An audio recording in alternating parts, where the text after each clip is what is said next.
Over the years, I've had to kind of add key pieces to my leadership team that are more the analyticals, right? So I can be the big vision and the believer and the culture, and it's worked out well for me. I think that anybody who is out there listening and contemplating whether or not they want to start their bit, do it.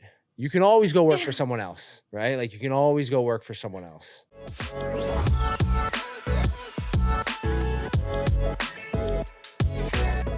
Welcome to the podcast, Zach. I'm honored to have you on and be in your home city, New York.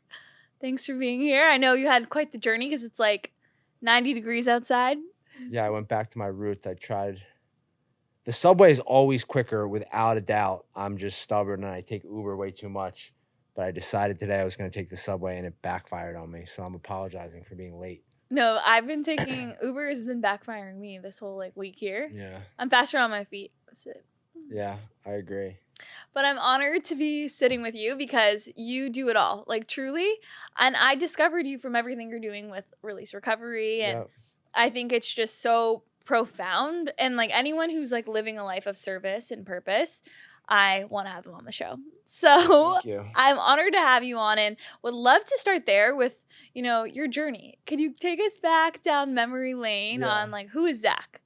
Who is Zach? That's a great question. I don't know if I've had it asked that directly. I mean, at my core, I'm a 40-year-old guy that's sober 13 years and just appreciates every day that I get to be on this planet. And I'm a kid who grew up in South Jersey, right outside of Philly, and had two beautiful parents that instilled a lot of good in me, but I still found my way into some bullshit in my teens and 20s, which I had to kind of pull myself out of. And it's crazy because I turned 40 back in January, which now I guess is 7 months ago. And I was reflecting on, I've been in this city now, New York, for almost 13 years. It's wild and had a lot of fun. So, will you ever leave New York?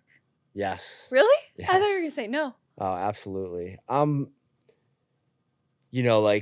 I had a different experience with COVID here. I actually appreciated some of the space and the less people here. I feel like now in 2024, this city is more on fire than it's ever been. And when you're here for 30, I'm not doing the restaurants and I'm not doing the New York thing anymore. I go to work, I work out, and I just I try to chill. So for me, there's not the convenience of being in New York is why I am still here, because you can get out of the city and get to where you need to go. But other than that, I could give a shit about getting the reservation, doing the thing, Was that a big part of the lifestyle? Of course. Yeah. You first come to New York. And for me, I came here and I was newly sober. And so I was trying to find my way, and you start to care about what you look like, and you get into a little bit of the fashion and the food, and I still love all that stuff, right? I'm down for a good meal. But it's changed. My perspective has changed. I love that. Well, we're going to dive into that a little bit later because Cool. I want to go all into your wellness and your routines and how you find that balance with everything you're doing. But, with everything you built with Release Recovery and Release Recovery Foundation, how did that start? What was the catalyst that started that whole business and pursuit that you're on today? Yeah, it's interesting. I've been thinking a lot about it recently because I had a little press blitz because I threw out the first pitch down in Philly. Wow. And the Inquirer down there did a little article on me, which was really cool. And it's fascinating because anytime I sit down for an interview with a writer, they really latch and dig their teeth into the foundation because it's an easy story to tell, right? It feels good. We're doing a lot of good in the world. We're giving back to the substance abuse and mental health community. But, I appreciate you flagging kind of the for-profit, which is Release Recovery, which came years before the nonprofit. Yeah. So I basically moved to New York when I got sober. I worked for someone else for 5 years and then decided to go out on my own. I was working here in the city and then bought a house up in Westchester County, which is 40 minutes, north of the city. Hung a shingle up there, built a 15-bed men's program, and then slowly integrated back to the city. So Release Recovery now, we have 34 Wow. residential beds up in Yorktown. So we have 2 properties that we own up there, and then we have a treatment program. So we have a partial hospitalization and an intensive outpatient program. So we have a big operation up there. And then here, we were just catching up before, we have another 30 beds and our flagship office.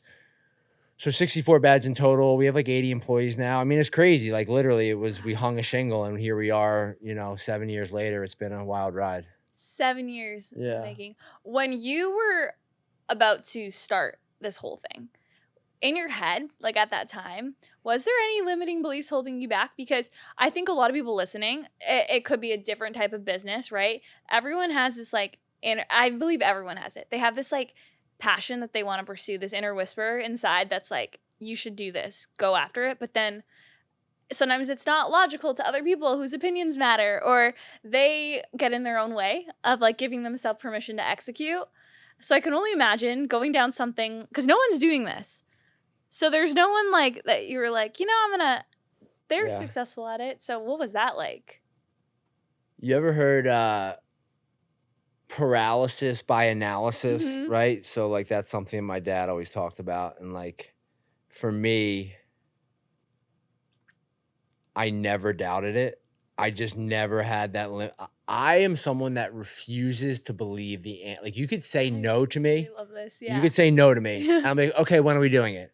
It's just that's just for me. I just refuse to believe the answer is going to be no. And I believe in business, people spend way too much time with the performers and the analysis and what can go wrong. What could go right? I love that mindset. So I've been blessed with that. And then over the years, I've had to kind of add key pieces to my leadership team that are more the analyticals, right? Because so I can be the big vision and the believer and the culture, and it's worked out well for me. I think that anybody who is out there listening and contemplating whether or not they want to start their bit, do it. You can always go work for someone else, right? You can always go work for someone else. Yeah. At the end of the day, life is too short not to do it. It's so good, and it's such a blessing that you're wired like that. And I think someone listening could also be like, damn, I wish I was like that. Yeah. Because I do believe, we're both good friends with Michael Chernow, and he always Love says, Michael. are you born or made? Yeah. And I know that's what he was doing when the podcast before it rebranded. And I do believe that, it takes a type of person to go down the path of entrepreneurship, because you do have to have that fearless mentality of okay, every day could be a chaos. I always say every day is a new adventure, but you got to be ready to show up, and you have to strengthen that mindset daily. So if you weren't like this, what advice maybe would you say to someone to start strengthening it? I think taking action is a big thing. The thing I think about, maybe this is just the way that I think about it. So when you ask me, right, what was your limiting belief, or what would you tell someone who's on the fence about taking that next step forward in terms of starting their own business? I believe if you have that, you probably have it. What I have learned in business is there have been too many times where I have wanted something for someone that works for me, or a colleague, or a partner, that they don't actually want for themselves, right? Some people are very satisfied in their role, kind of doing the 9-to-5 thing, and that's the life they want. I had a hard time wrapping my head around that, because I just assumed everyone wanted to work for themselves. Yeah, be a crazy life person by like me. design. Yeah. Right. So I think if it comes up for you, there's probably something to look at. I love that. And if it doesn't, it's more also power to okay you. not Yeah, to. yeah. I think sometimes when we live in these big cities like LA, in New York, everyone's creating their own product and business. But I don't think that it's always there's different ways of being as long as you're happy at the end of the day, that's all that matters. Yeah. I could write a book on this shit. I've learned so much in the last 12 years. I actually love meeting young guys and girls starting out, because even that whole, like, the cheesy shit you hear, like, find people to collaborate with rather than compete, like, that's real. Like, if you're Mhm. in that competitive mindset, I don't think that's gonna serve you.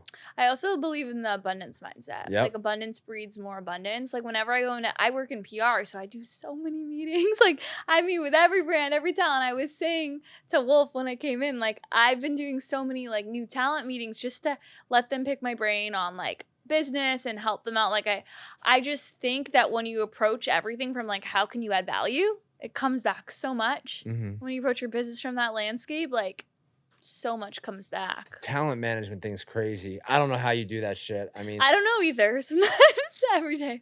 I'm telling you, every day is a new adventure, but I sound cheesy or like a broken record on like my solo episodes because it's all the mindset. If I don't like fill my own cup first, yeah. it doesn't work. Yeah, it takes a special. I think like that, sales, like there's certain occupations that I look at and I've been on the other side of it. Like I know Yeah, what these man and like, I've had a couple man and like, they're all it's like I don't know, it's fascinating. And the LA thing I've never understood that shit. Like I don't get LA. but have you ever been there for work? Have I you ever try not to. Well, it's what do you not like about it? Uh I'm 3 hours behind everyone that Yeah, I love. I feel that though. When I wake up, I'm Everyone I like care about on this crazy. planet is like not in the same time zone, and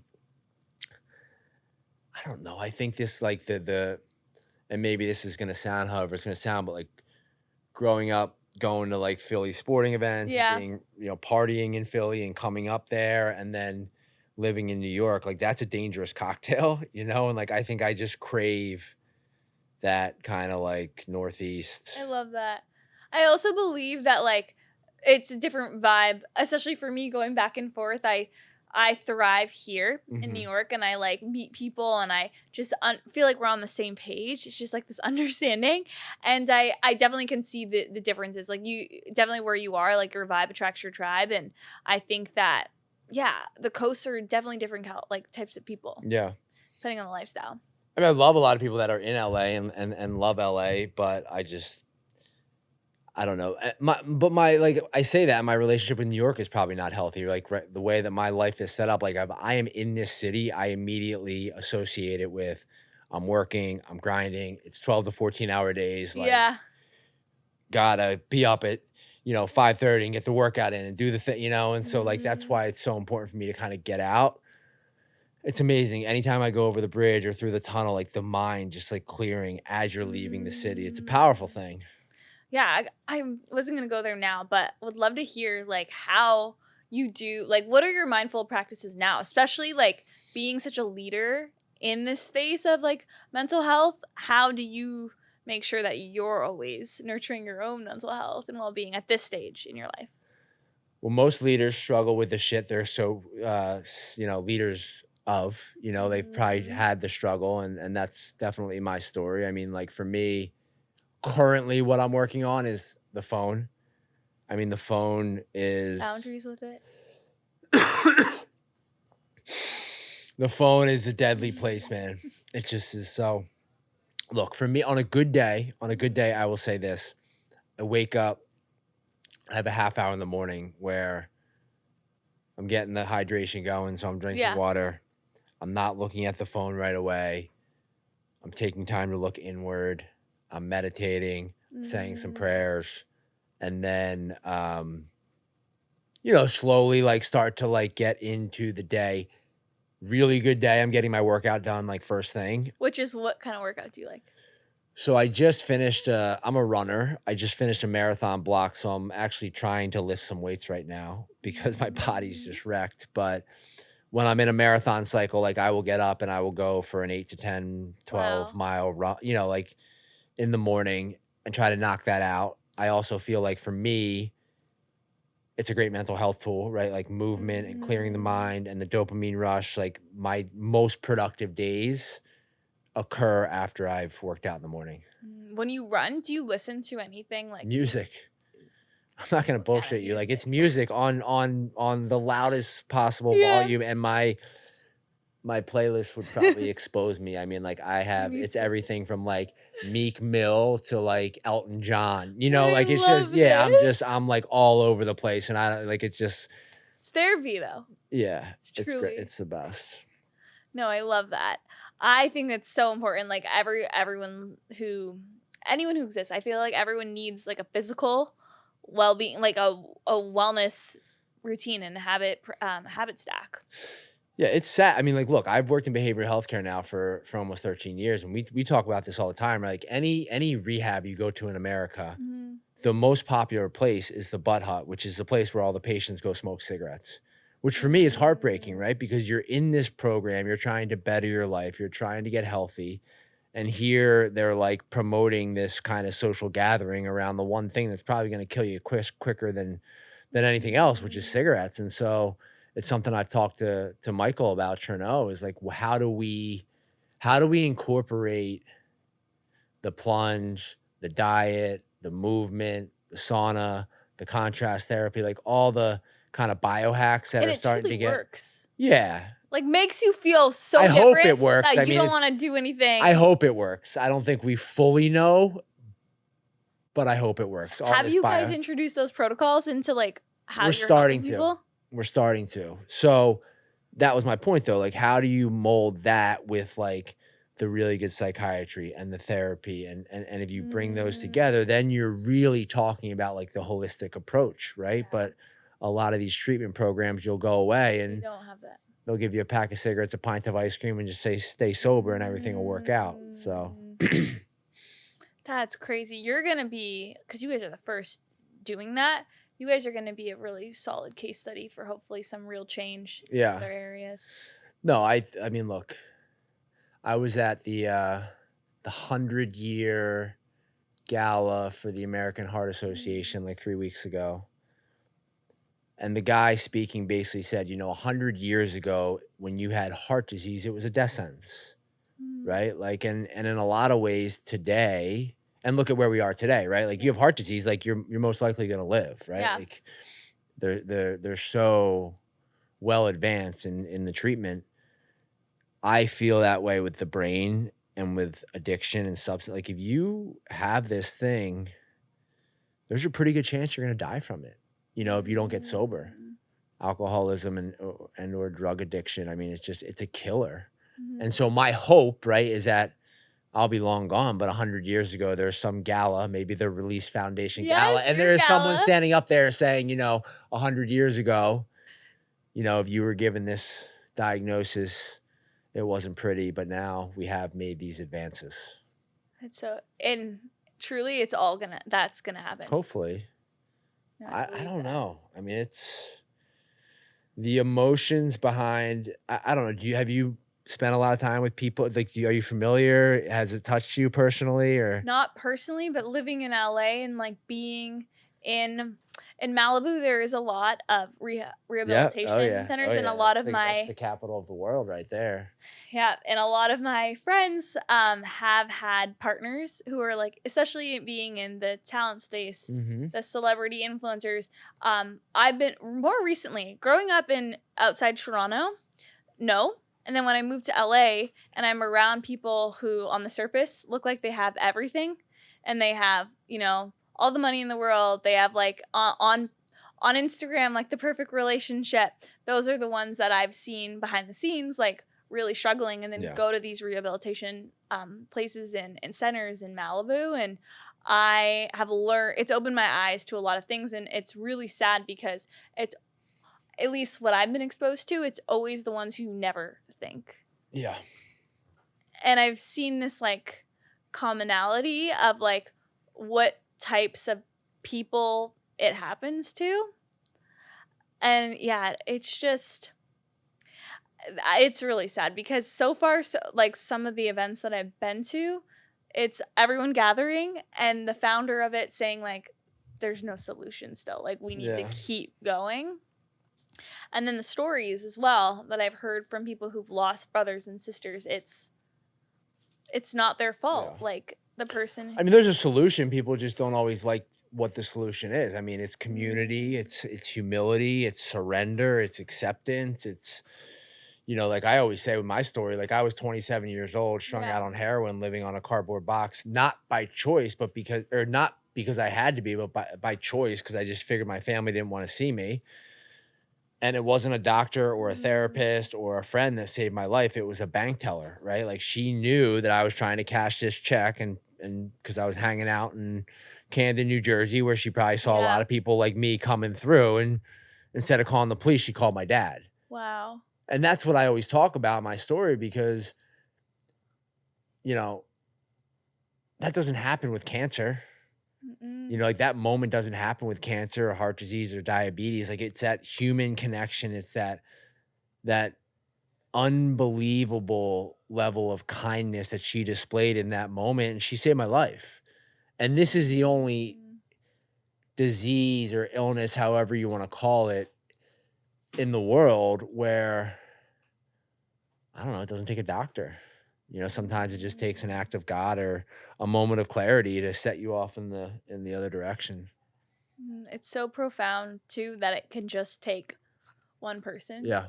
to kind of spark that change to completely change your life. Like with Michael, I we always like talk about it, and he was just on Rich Roll, and like when Mhm. he was telling us all about like the interview and everything, it's just wild. Like working with him so closely, he always talks about that moment.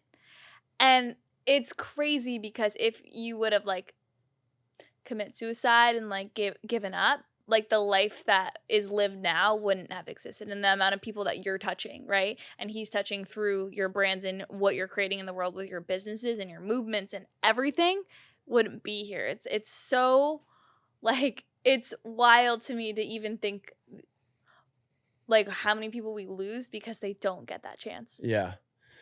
No, I think the life, the thing I think about a lot is growing up, I was terrified of death. Mhm. And this life that I live today, like it's forced me to contemplate it all, death, living, and everything in Mm. between. Because when I signed up to help people, when I signed up to be of service, when I Yeah. signed up to say, this is going to be my life, I had to prepare myself for a lot of funerals and a Mm. lot of, weddings and celebrations.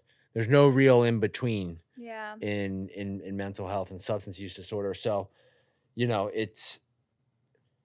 it's really kept me sharp and kept me focused on the most important thing, which is for me, and I scream this from the mountaintops, is my recovery. Like, I love my family, I love my job, I love my work, I love my relationships, but, like, the first thing, and they say it all the time, the first thing I put ahead of my recovery, me, Zach, my wellness, Mm. I'm gonna lose that shit and everything else.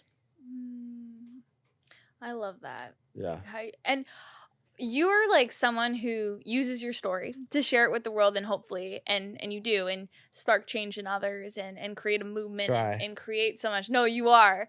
And I think that that takes a lot of courage. They say that quote like vulnerability is your power.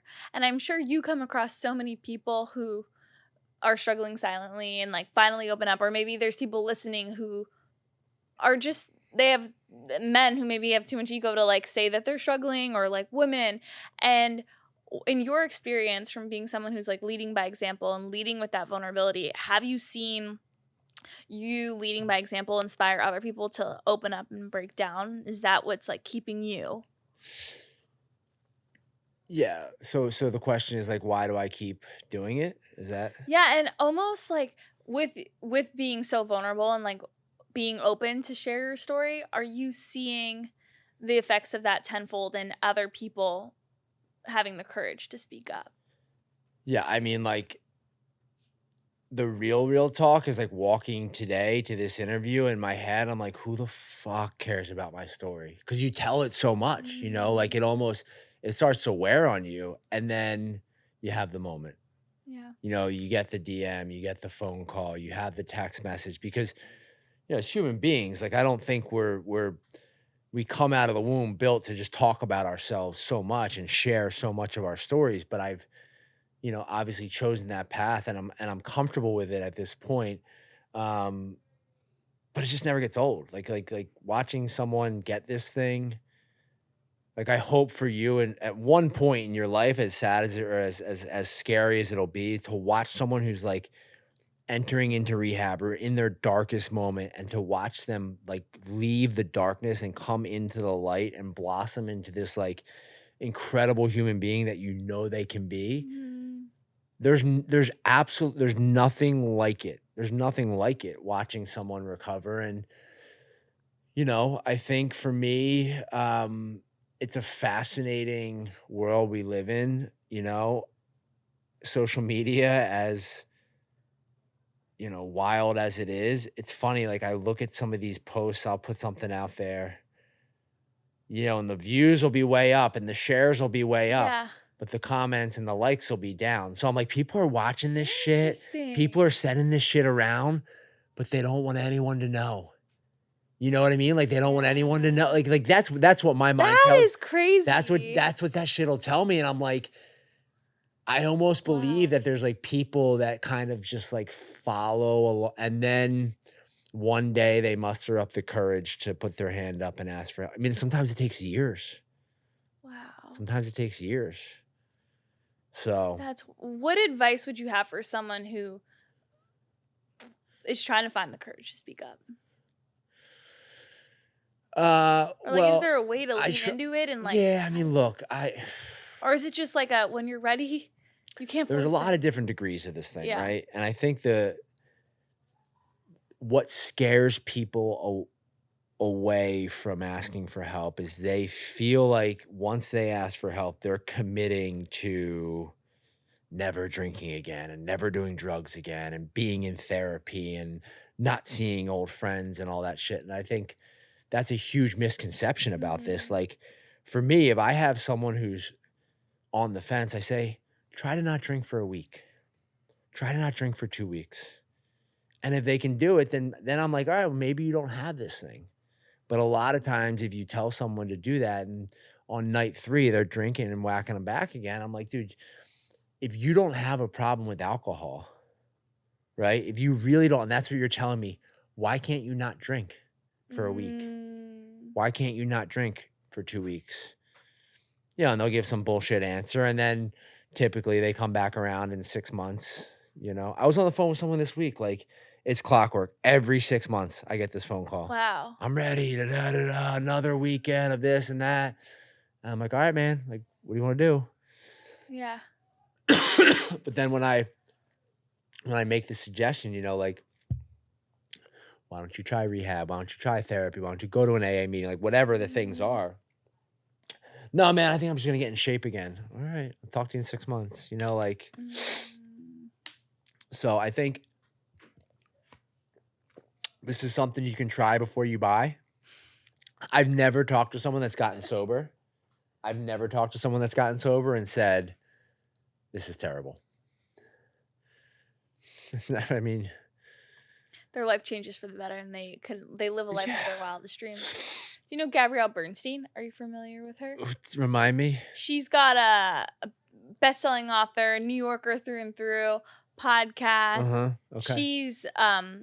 She was struggling with addiction. She changed her whole life. Mhm. Like, and she always talks about the moment when she was like in her like West Village apartment and she was on the floor and was like, there has to be another way. And her whole journey and like whole brand that she's built is all on like she believes in like she's all about the law of the universe and spirit and relying on a higher power. Yep. And it's guided her on this whole path of it's really beautiful of like prayer and surrender. And then her life is she always says she's living a life beyond her wildest dreams.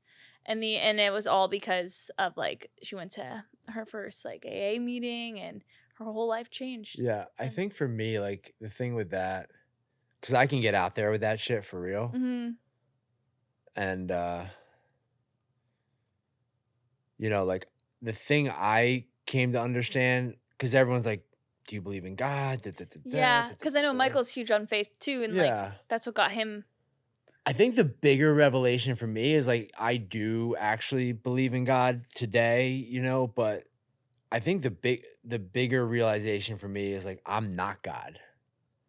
Like, I Mm, don't have power over any of this shit, and like, the drugs and the alcohol for me in my life is what took me to my knees. yeah. and allowed me to see like I am okay, holy shit. Like I've done some cool things in my life. I was a pretty good athlete, pretty good student, you know, could date a pretty girl, like whatever it was. Mhm. But this thing right here, like I'm not gonna be able to think my way out of it. And I think every one of us as human beings have that one thing, that one moment where like believe in God or not, like what we all can agree on is that we're not God. Like I don't have that much power, Yeah. you know? It's so true. It's so true. I want to talk a little bit about, your personal brand and Mhm. like everything you're doing, continuing to like use your story Yeah. and go more into that. But, on the topic of personal brand and becoming a true thought leader in this space, a lot of people might know you from like time on TV, Yeah. but you've leveraged that and Yeah. created this whole legacy that you're Yeah. building. And I think to do that is like a huge feat in itself. Yeah. So even relating it to, you know, shifting your platform into being this voice of recovery, like with your content strategy today, how would you say you approach it and almost like tips for Yeah. not like a rebrand, but like even coming out of a certain phase of your life that's not serving you to go into a new one, it's a rebrand Yeah. essentially. Yeah. I mean, like real talk, I think, and I've been thinking about this and sharing more about it. And I love the question because I feel like it allows me to really think about, like, for me, whether I was going on The Bachelorette or whether I'm on Instagram or whether I'm sitting here talking to you on this Yeah. podcast or I'm catching up with Wolf, who's producing right now, like, what, like, I want to, my goal is to be true to myself. My goal is to Mm, be, you know, real and authentic and walk away from that conversation saying, like, they can like me or not like me, but at least I'm gonna let them make the decision. I'm not gonna try and be someone that I'm not to try and yeah. influence them one way or another. And I think that has served me well. Now we all get into moments. I would be completely full of shit if I sat here and said like, when the camera's going, sometime there isn't like a little bit more, whatever it is. But for the most part, I try to just be myself, and like I try to sit in this chair and act like we're just having a conversation. And so, I think it's a wild thing going on reality television. Mm, There's not a playbook. There is no education. You don't come off and say like someone grabs you and says like, "Hey, these are how brands are going to want to work with you. This is a manager, this is an agent." Like I'm walking blind through all that shit and like mhm. people are hitting me up and I kind of like paused it all. Like I kind of just like, like I was like I have to figure this out before I really go into it. And I think one of the decisions that I made in terms of my personal brand was I want to work with other brands that understand me because Mhm. I'm not going to be for everyone, like I'm not going to be the guy taking my shirt off on the beach, like holding up the Mhm. can of whatever it is and like pushing product. Yeah. But I will represent you. I will be a true partner. We will get events and community and people together. And that served me really well, like trying to do real long term, partnerships with brands that are aligned with me. And I've gotten into a really healthy place over the last 12 to 18 Mm, months where I'm just like, it's that abundance thing. Like these things are going to either come to me or not on the personal brand. Like I don't have the podcast, right? Like, which we just started. Like, I don't have an end game there. I'm not doing that to make a ton of money. If it comes, great. If it doesn't, that's cool too. Like, mhm. uh, the number one brand I need to worry about is release recovery because Yeah. one, that's paying my bills, and two, Yeah. um, I need to like make payroll and make money and be profitable so that like we can Mhm. continue to grow and help people. So I don't know. It was a long-winded answer. I think for me, like, if I give advice to people, like, if I like, people call me and they're like, "I'm going on this television show," or like, Yeah. there's always like the friend of a friend. Would you talk to this person? They're going on The Bachelorette, or they're going on like, would you talk to Yeah. them before they go? And the thing I tell those people every time is like, dude, that camera's gonna go on. Mhm. Be yourself.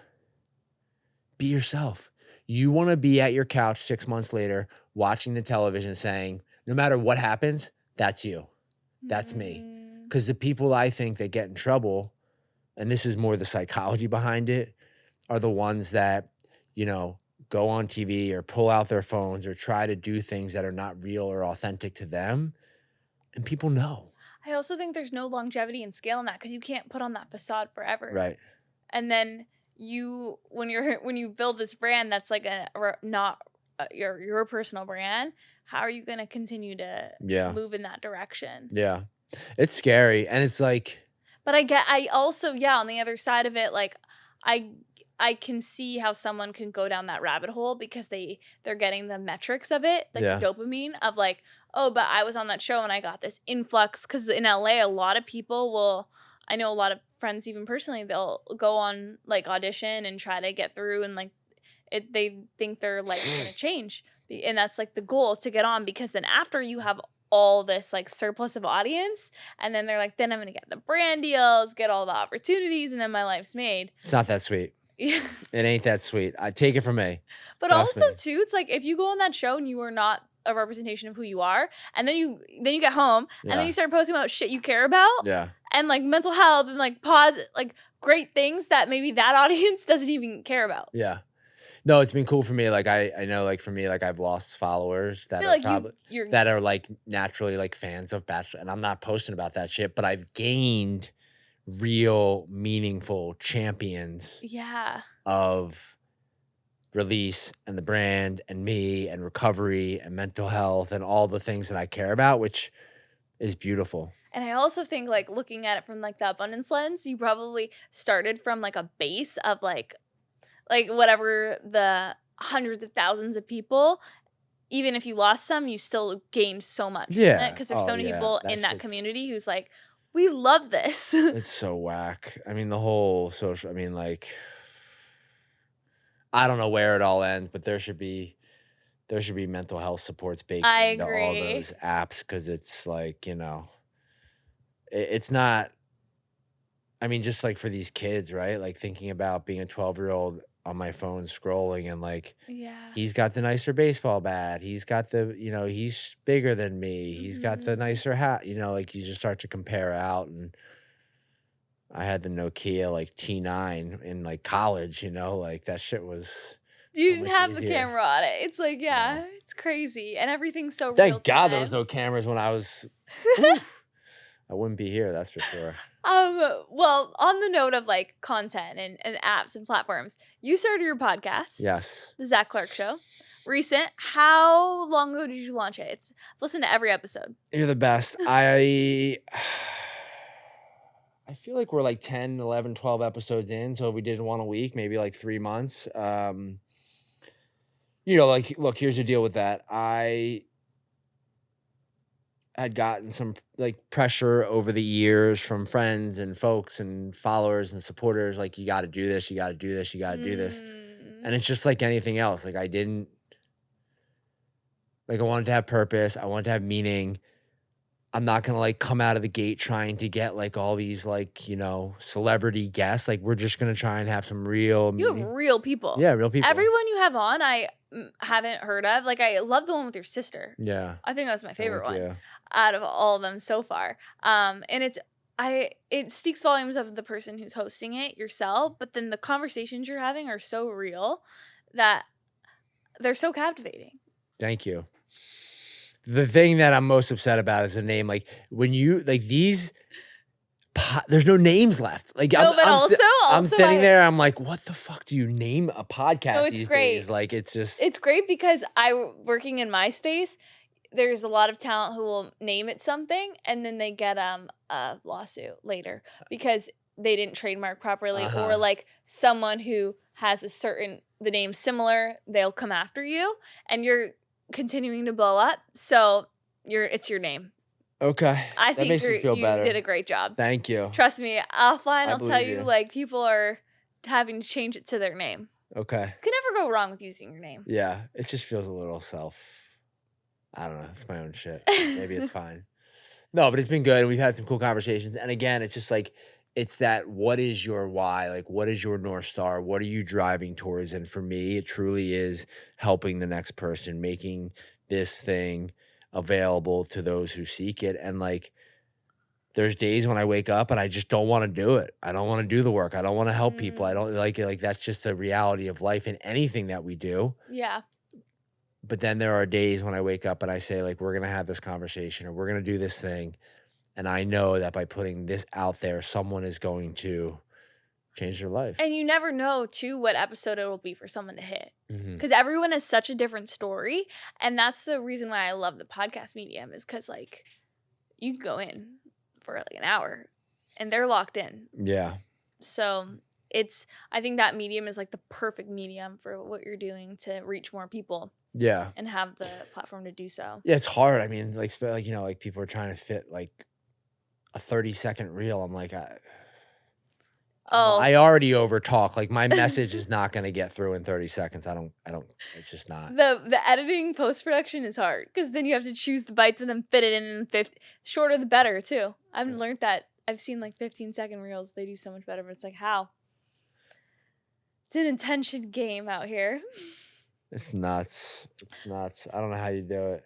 You do it. You're living proof by example. But one of the things that I can hide though. Like, you got to be out there working with talent, working with brands, showing up to the events, smiling. I wanted to go there with you, the events, because I Yeah. do believe that events play such a role in building community. Yeah. Because, like, I believe that, you know, when you have a brand, what creates a brand is, like, building a movement, and a movement is from a community where people can feel a part of it. Yeah. And I'm very pro, like, IRL, bringing people together. And you guys are doing that.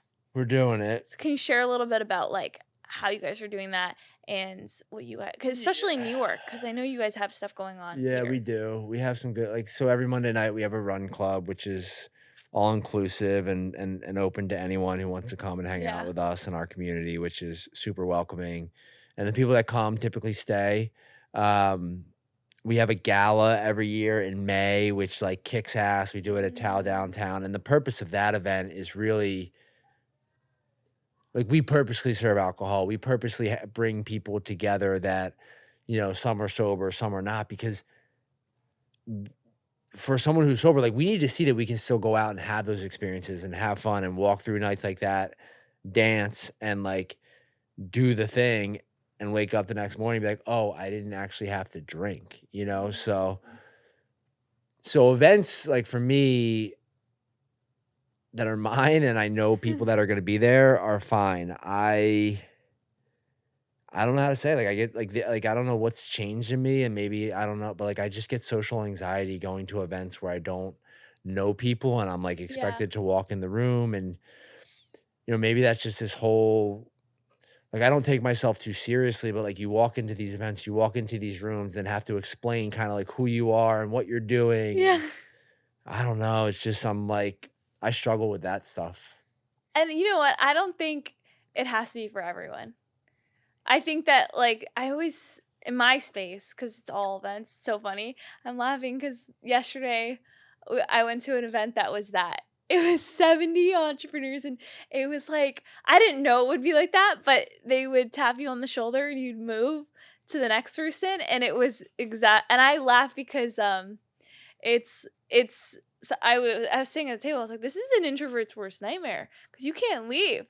Like, I thrive in those environments. I can them. tell you're like, I but- came in, you're like all happy and oh. But trust me, I need to introvert in my own ways. Like in the morning, Yeah. especially in New York, I love it because people here don't give a shit about you. No. Like everyone's in their own world. No, this city's safe. This city's safe. You can the be best. anyone here that you want to be, and you can hide, you can be out and about. I mean, that's the thing that I think people confuse about New York, and what I love and appreciate about it is like, if I want to go out and party till 4 a.m., I can do that. If I want to sit on my ass and eat Haagen-Dazs and go to bed at 9:30, like, I can do that too, and no one's gonna care. You have permission. Well, you always have permission to do whatever you want, but it's easier here in an environment that is just like, it's like what I feel. Yeah. It's freeing. I love it. Yeah.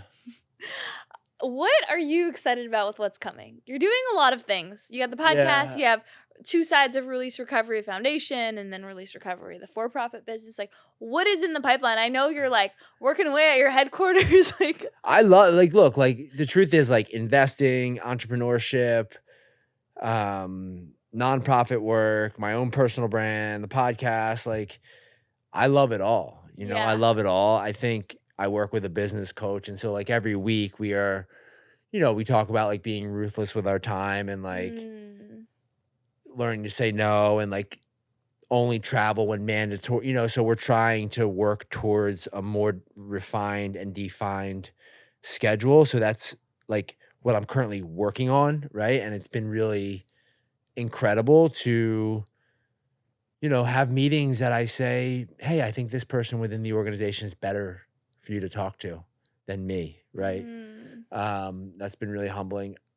For me, from a business perspective, we're trying to acquire this company right now that should go through in the next, like, 7 to 10 days, which is, it's a men's mental health company. So Wow. they focus on men's mental health on college campuses. It's a software, and if that goes through, which fingers crossed it will, that's gonna add a whole 'nother layer to the services that Release provides. It's gonna add a whole 'nother layer, community. I'm gonna have to be spending more time on college campuses, kinda connecting to the men and doing some more public speaking, so I'm super excited about that. That's really cool. Does Um, public speaking light you up? yeah, I love it. Live. The Yeah. thing I love about public speaking, and this goes into all the other stuff that you're talking about, and I'm sure you have talent that, like, love different things. The thing I love about public speaking is this, like, they don't want you to post about it. Mm, They don't care who you are.